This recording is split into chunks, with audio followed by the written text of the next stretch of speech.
स्वामी समर्थ।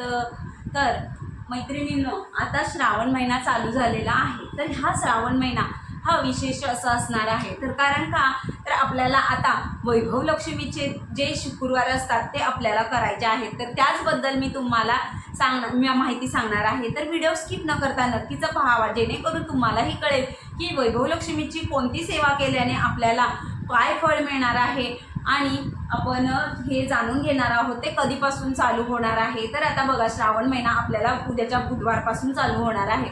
तर या बुधवारपासून आपल्याला श्रावण महिना चालू होणार आहे। तर त्यात आपण आता शुक्रवार, बरेच जण सोमवार म्हणजे श्रावण महिना म्हटलं की श्रावण महिना म्हणलं की महादेवांची पूजा करतात बरेच जण।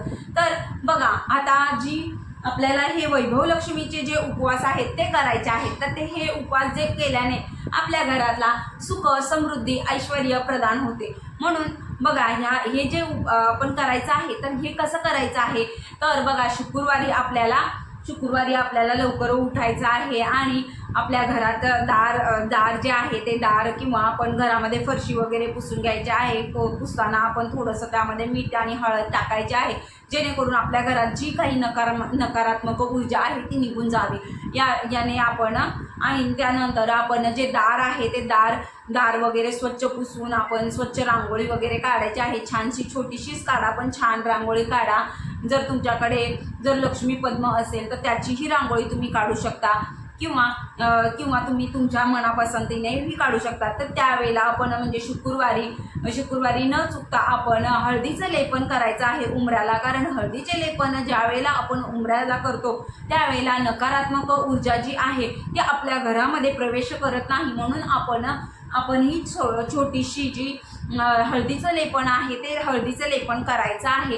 आणि त्यानंतर मग आपण जर तुम्ही सकाळी लक्ष्मीची पूजा करणार असाल तर ती जर तुम्ही सकाळी मांडणार असाल तर मग सकाळीही मांडू शकता। काही जण काय करतात की सायंकाळची दिवा लागण्याच्या टायमिंगला करतात। तर मी पण तशीच करते, तुम्ही कशी करत असाल तसं तुम्ही करू शकता।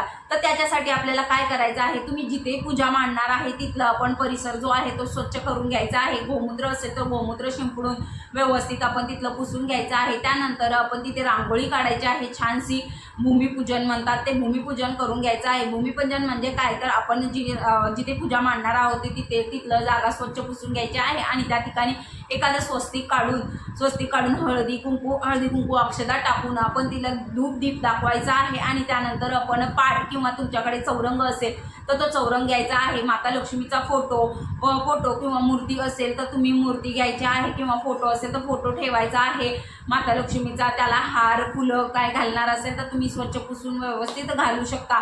त्यानंतरच आपण गहू किंवा तांदूळ एक मूठभर घ्यायचा आहे, त्याची रास मांडायची आहे आणि त्यावर आपण शुद्ध पाण्याचा भरलेला कलश, म्हणजे तो कलश तुम्ही तांब्या म्हणलं तरी चालेल, तर तो तांब्या तुम्ही कोणत्याही धातूचा असला तरी चालेल, फक्त प्लास्टिकचा नसावा एवढं आपण हे करायचं आहे। तुमच्याकडे स्टीलचा असेल तर स्टीलचा घेतला तरी चालेल, किंवा पितळेचा तांब्याचा असेल तर तो तांब्या घ्यायचा आहे। त्यामध्ये शुद्ध पाणी भरून घ्यायचं आहे। त्यामध्ये अक्षदा, हळदी कुंकू, एक सुपारी आणि 1 रुपयाचं नाणं, हळकुंड असेल तर तुम्ही त्याच्यामध्ये टाकू शकता। जर तुमच्याकडे काहीच नसेल तर तुम्ही फक्त हळदी कुंकू अक्षदा टाकून तुम्ही 1 रुपयाचं नाणं टाकायचं आहे। आणि त्यावर आपण एक वाटी घ्यायची आहे। ती वाटी तुम्ही कोणत्याही धातूची असली तरी चालेल, फक्त प्लास्टिकचं पूजेमध्ये वर्ज्य असते म्हणून प्लास्टिकचं आपण वापरायचं नाही, आणि जर्मनचे जे म्हणतात ना ते वापरायचं नाही आहे। एवढ्या 2 वस्तू पूजा साहित्यामध्ये वर्ज्य कराव्यात नेहमी, आपण एवढं लक्षात ठेवायचं आहे। आणि त्यानंतरच बघा, आपण ही पूजा करणार आहोत तर ही पूजा तुम्ही सकाळी करू शकता किंवा संध्याकाळी करू शकता, तुमची इच्छेने करा। पण शक्यतो ही जी म्हणजे वैभव लक्ष्मीची जी पूजा आहे ती सायंकाळच्या टायमिंगला दिवे लागण्याच्या टायमिंगला करतात। तर बघा, आपल्याला हे जे पुस्तक आहे तर हे पुस्तक आवश्यक असते। तर या पुस्तकात कथा वगैरे दिलेली असतात, तर ती कथा आपल्याला वाचायची असते। सर्वप्रथम आपण ही पूजा वगैरे मांडून झाल्यानंतर मग आपण दिवाबत्ती करून आपण शांत, म्हणजे जर तुम्ही वस्त्र परिधान करणार असेल तर चुकून ही काळं फक्त वस्त्र घालू नका। महालक्ष्मीला लाल कलरचे आवडते म्हणून तुम्ही लाल रंगाचे परिधान केले तर अतिशय उत्तम.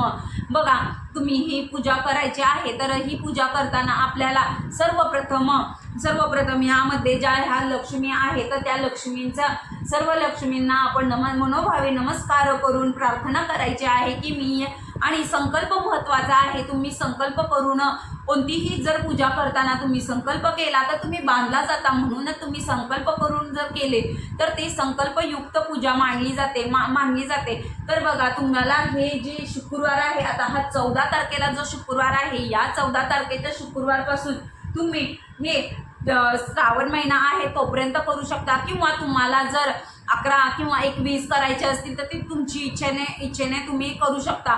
तर हे वैभव लक्ष्मीचे जे व्रत आहे ते ह्या वैभव लक्ष्मीच्या व्रताची संपूर्ण माहिती या पुस्तकामध्ये आहे. तर ही तुम्ही पुस्तकं तुम्हाला पूजे साहित्याच्या दुकानामध्ये कुठेही मिळेल.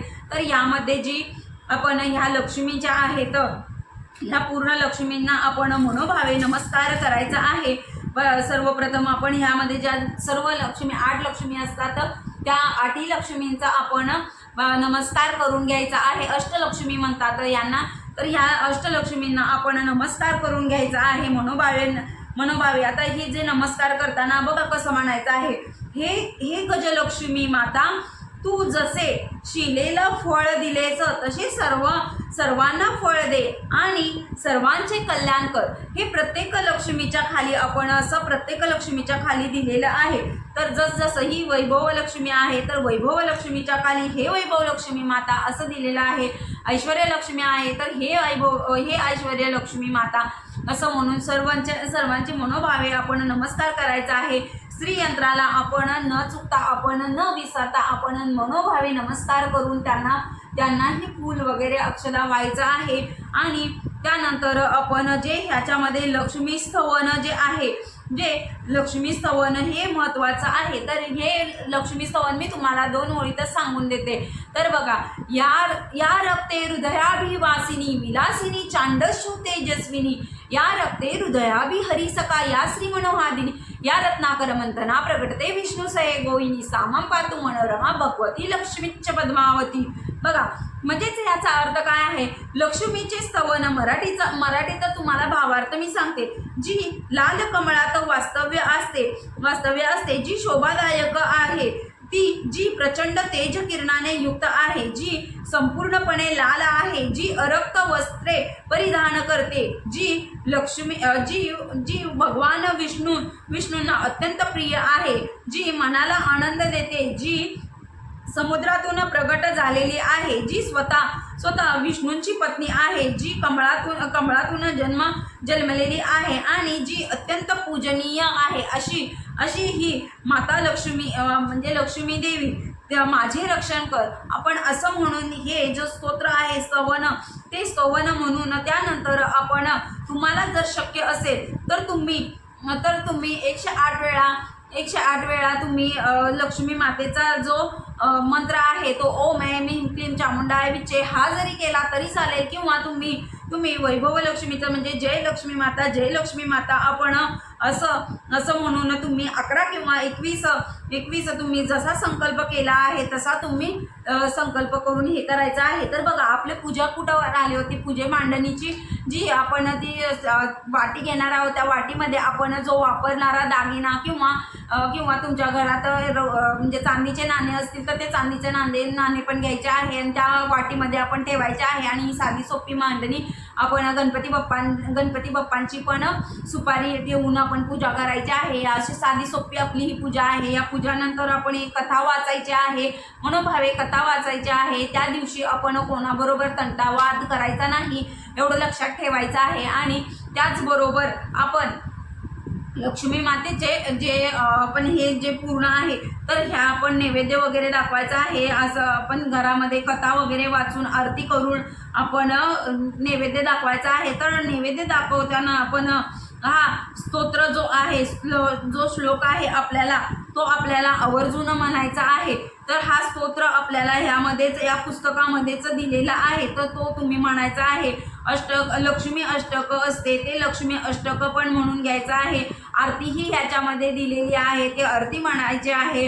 आता जी तुम्ही नैवेद्य दाखवता तर बघा, पात्र भाग्यवदनाम चरण प्रक्षलम भोजनम सत्व पितृदेव देवधन विधी सत्व वांग्य पालनम धान्य नमापि संग्रहो न कलह निश्चिते त्रिपुरा प्रिया दृढ प्रहा हरी वसामी कमले तस्समी गृहे निश्चिला.